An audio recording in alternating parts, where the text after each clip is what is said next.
Hello વિદ્યાર્થી મિત્રો, કેમ છો?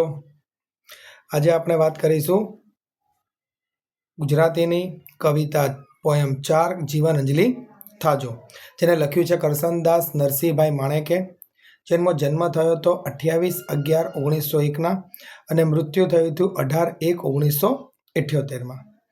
ઓલરેડી આની જે PDF છે એ મેં લિંકમાં આપેલી છે. ઓકે, એમાં તમે વેબસાઇટ પર જ્યારે ઓપન કરશો તો ડાઉનલોડ ડોક્યુમેન્ટનું ઓપ્શન આવશે.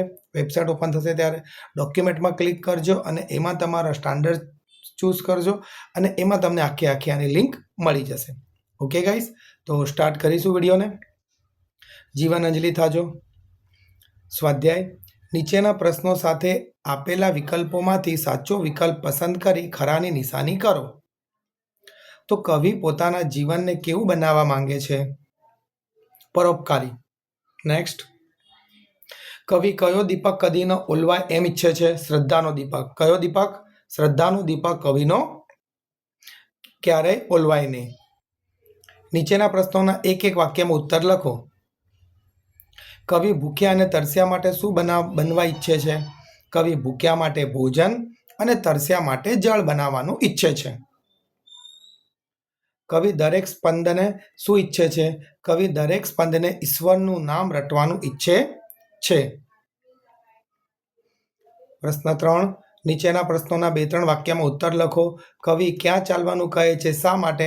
કવિ જીવન અંજલિ થાજો કાવ્યમાં કવિ કાંટાળી કેડી પર ચાલવાનું કહે છે. શા માટે? કારણ કે કવિને તે પથ પર પુષ્પ બનીને પથરાવું છે. ઓકે, કવિને તે માર્ગ પર પુષ્પ બનીને, પથ એટલે માર્ગ પર પુષ્પ બની પથરાવું છે. કવિ પોતાના ચરણોને વન થાક્યા કેમ કહે છે? તો જીવન અંજલિ થાજો કાવ્યના કવિ પોતાના ચરણોને વન થાક્યા કહે છે કારણ કે કવિ સૌની નિસ્વાર્થ ભાવે સેવા કરે છે. વળી કવિને ઈશ્વરની સમીપ જવું છે. કવિને સેવા અને ભક્તિ કરવા છે. સેવાના કામો કરતા તેમના ચરણો થાકતા નથી.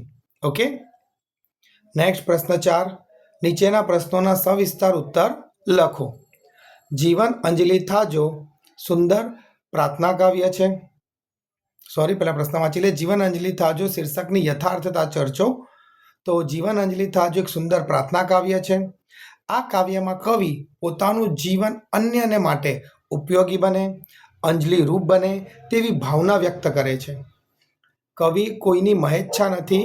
જીવન પથ પર ચાલતા રસ્તામાં કોઈ ભૂખ્યા આવે તો તેઓને ભોજન આપવાનું કહે છે, કોઈ તરસ્યા આવે તો તેને પાણી પાવાનું કહે છે અને કોઈ દિન દુખિયા આવે તો તેમના આંસુ લૂછાય, એમને આશ્વાસન અપાય એવી કવિની ઈચ્છા છે. આમ સત્યને માર્ગે ચાલનાર પર પુષ્પ બનીને પથરાવું છે કવિને. આમ વિકટ પરિસ્થિતિમાં પણ શ્રદ્ધાનો દીપક એમનો જલતો રાખવા એમાં કવિની નિસ્વાર્થ સેવા અને શ્રદ્ધાની ઝાંખી થાય છે. આમ કાવ્ય જીવન અંજલિ થાજો અન્ય માટે સમર્પિત કરવા, એટલે આપણું જે જીવન છે બીજાના માટે સમર્પિત કરવાની ભાવના દર્શાવતું હોવાથી આની જો નામ રાખેલું છે જીવન અંજલિ થાજો. ઓકે, આમાં બીજો પ્રશ્ન આપેલો છે. કાવ્ય પંક્તિ સમજાવો. ભમરોની વચ્ચે નૈયા મુજ હાલક ડોલક થાજો, શ્રદ્ધા કેરો દીપક મારો નવ કદીએ ઓલવાજો.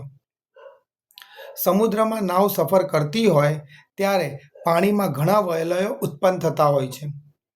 ઓકે, સમુદ્રમાં નાવ સફર કરતી હોય ત્યારે પાણીમાં ઘણા વલયો ઉત્પન્ન થતા હોય છે અને નાવ હાલક ડોલક થાય છે. તે ડૂબી જવાની સંભાવના પણ રહે છે. આવા સમયે ઈશ્વર પરની શ્રદ્ધા જ નાવને ડૂબતી બચાવી શકે છે. આમ આપણું જીવન પણ શ્રદ્ધાના બળે જ ટકી શકે. સંસારરૂપી સાગરમાં જીવનરૂપી નાવને અનેક મુસીબતો આવે છે.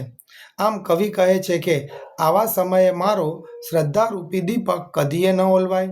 હું સદાય નિસ્વાર્થ ભાવે ભગવાનની એટલે લોકોની સેવા કરતો રહું. ઓકે, इसके बाद यही वेबसाइट के अंदर आज वेबसाइट में मैं घना बधा एक्स्ट्रा क्वेश्चंस पण लखेला है, ये तमने त्यां जोवा मळी जशे. ओके, सो आजनो विडियो अहींया ज फिनिश थाय छे. विडियो पसंद तो विडियो ने लाइक और चैनल ने सब्सक्राइब करवानुं ना भूलता.